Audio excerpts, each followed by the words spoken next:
Bonjour, bonsoir à tous. Bienvenue à cette nouvelle page d'actualité. L'ambassadeur d'Allemagne accrédité en Haïti, Jens Kroos-Massé, plaide en faveur de la tenue d'élections au pays cette année pour combler le vide institutionnel. Les bandits ont libéré lundi soir contre rançon le recteur de l'université de Port-au-Prince, Gérard Dorcelli, Locha Rémy et bien d'autres otages sont toujours aux mains des malfrats.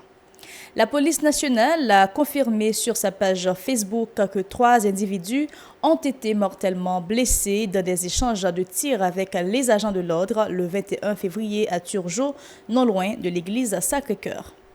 Le collectif Défenseurs Plus s'insurge contre les démarches du gouvernement visant à nommer de nouveaux juges à la Cour de cassation. Les travailleurs de la santé de l'hôpital de l'Université d'État UH sont en débrayage depuis le 21 février en vue de réclamer de meilleures conditions de travail. Restez des nôtres.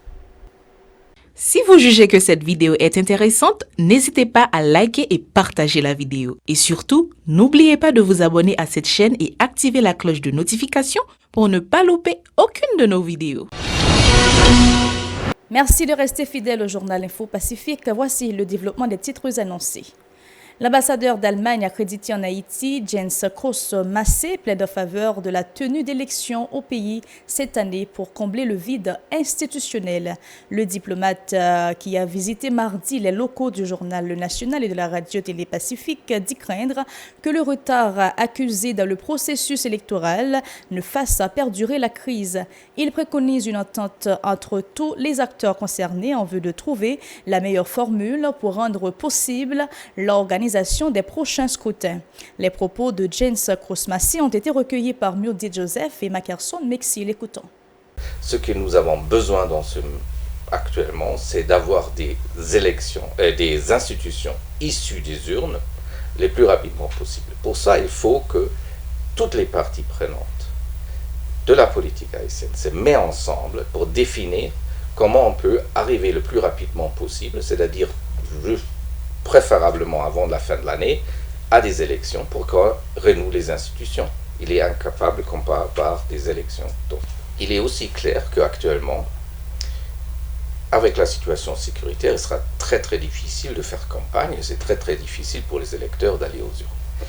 Mais ça, c'est une question aussi à voir des parties prenantes, comment on résout le problème de sécurité en organisant des élections. Parce que si on attend à ce que toute l'insécurité disparaisse pour organiser des élections, j'ai bien peur qu'on ne va jamais avoir des élections dans ce pays. Par ailleurs, l'ambassadeur a renouvelé le support de l'Allemagne au pays dans le cadre de la lutte contre la crise sécuritaire. La police fédérale allemande a donc offert son expertise aux autorités haïtiennes en vue du renforcement de la PNH, a indiqué l'officier allemand, toujours au micro de Murdie Joseph et Mackerson Mexil. Nous sommes en faveur d'une solution haïtienne tenue par les Haïtiens. Donc notre appel, c'est à toutes les parties prenantes de se mettre ensemble des discussions de solutions de crise. Ça, c'est d'abord ça. Et concernant la sécurité, on est un partenaire de longue date de la PNH. On travaille ensemble, notre police fédérale et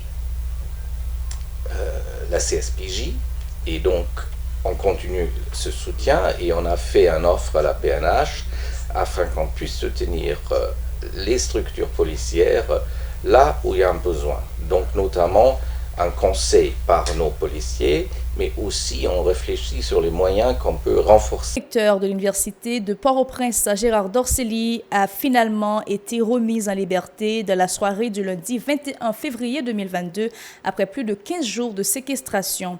Sa libération a été obtenue après le versement d'une rançon dont le montant n'a pas été divulgué. Il a été enlevé le 4 février dernier dans la commune de la Croix-des-Bouquets.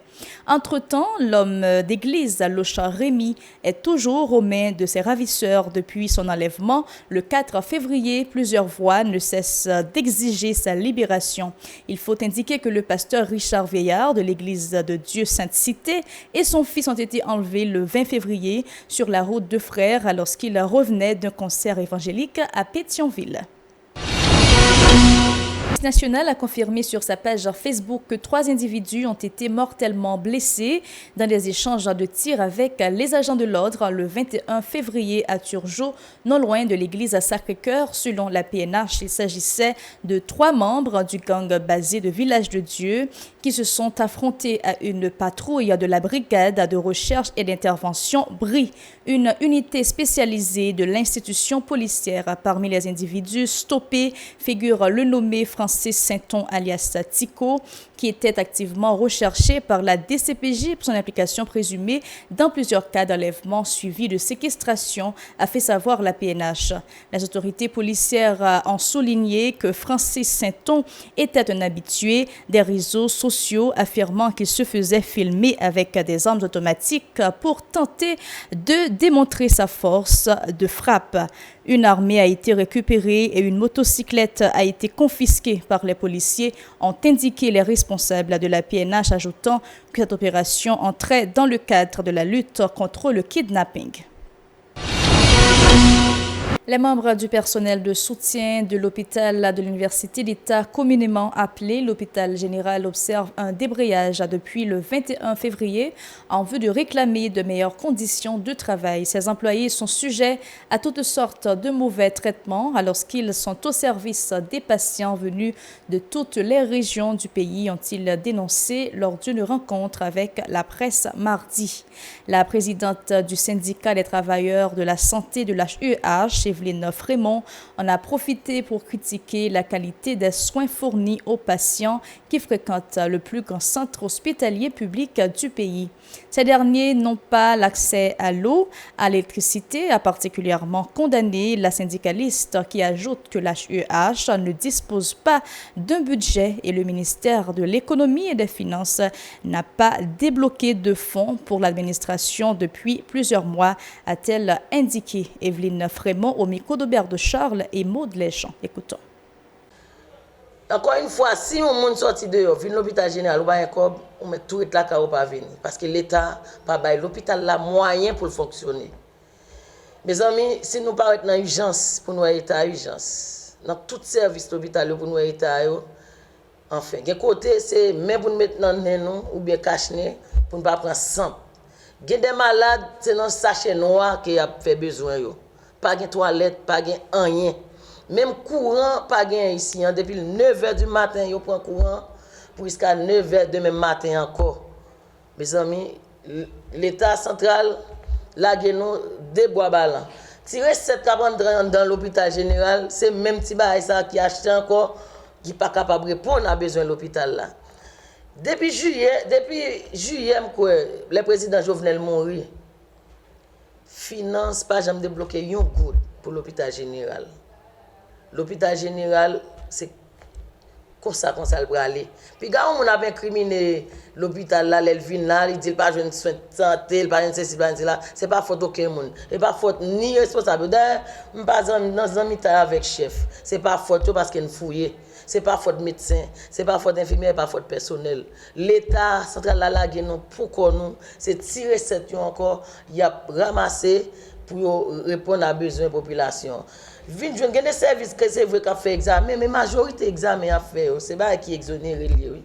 C'est pas parce que moun yo pas gen moyen. Ils sont capables d'exonérer faire exonération pour toute une population qui a pénétré dans l'hôpital là non. Mais ça gagne change OK mais si reste comme là faut gain moyen pour acheter bagay maintenant l'hôpital là. D'ailleurs, Evelyne Frémont réclame un montant de 60 000 gourdes comme salaire de base pour les travailleurs de la santé. Elle exige aussi plus de 10 mois d'arriérés de salaire pour des contractuels ainsi que l'amélioration de la qualité des services fournis par l'Office d'assurance accident du travail, maladie et maternité OFATMA qui n'assure pas la bonne gestion du dossier relatif aux assurés de l'État. Suivant. Et puis, l'autre problème encore, c'est pour employer. Je dis, un coup de la vie à monter main hauteur. Est-ce que nous sommes capables de rester avec même salaire ça? Non. C'est ça que fait aujourd'hui là. Nous tous ensemble, y compris centre de santé, l'État, l'autre hôpital, l'État, nous mettons ensemble, nous faisons réclamation de 60 000 gouttes comme salaire de base. Parce que nous ne sommes pas capables, avec tout ça, les trois petits, 60 000 gouttes, c'est ça. Et puis, quand il y a débit, depuis juillet 2020, yo ban non. Ti kat ça c'est 10 000 gouttes qui étaient sous lui. Moun santé publique coupé en deux, yo ban non 5 000 gouttes. Et bien depuis juillet 2020, c'est seulement 2 grains de mois au ban non, 10 000 gouttes, 2 grains de mois. Jusqu'à date, yo ban me dit non, encore, ça fait 18 mois ti kat. Il est bruit que c'est Greta Awa, ancien ministre santé, qui prend l'argent qui règle ça, veut régler avec elle. Il prend. Dès que nous arrivons beaucoup de directeur général, ministre santé, bon, ministre santé a dit pas tout courant de ticket qui fait venir, mais directeur général l'a dit, sous-secrétaire dit 18 mois ticket, 14 000 employés. Ça veut dire que tant qu'on est côté comme la passé, ça veut dire pas d'espoir pour nous joindre et faut nous joindre.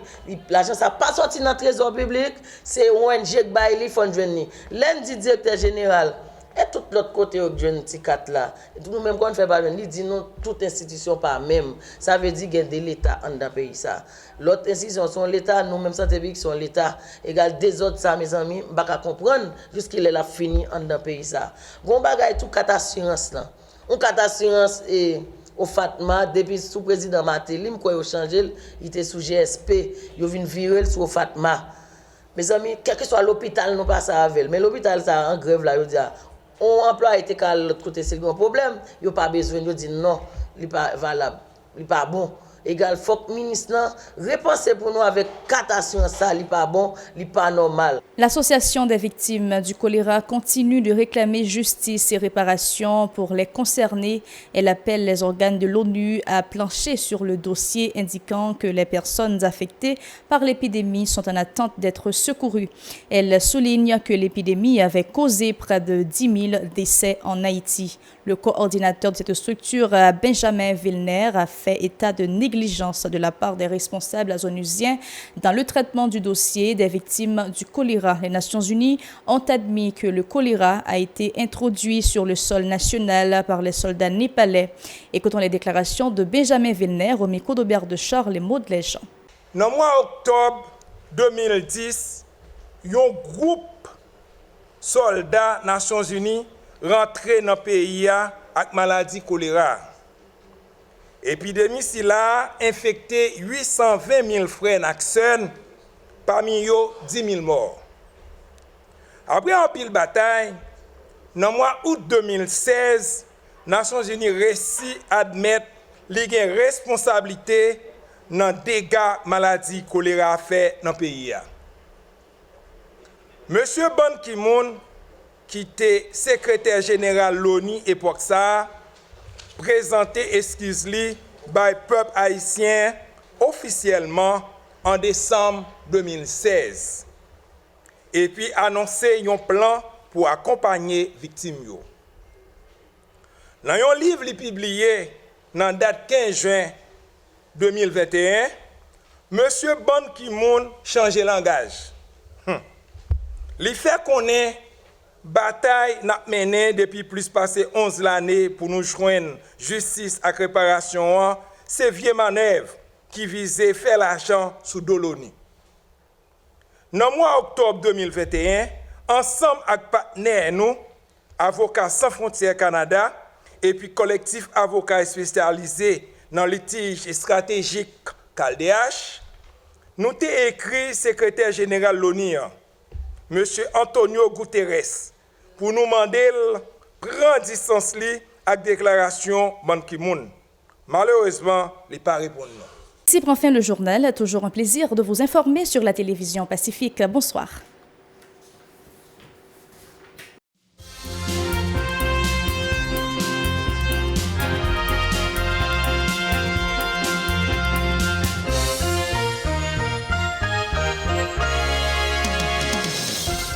Si vous jugez que cette vidéo est intéressante, n'hésitez pas à liker et partager la vidéo. Et surtout, n'oubliez pas de vous abonner à cette chaîne et activer la cloche de notification pour ne pas louper aucune de nos vidéos.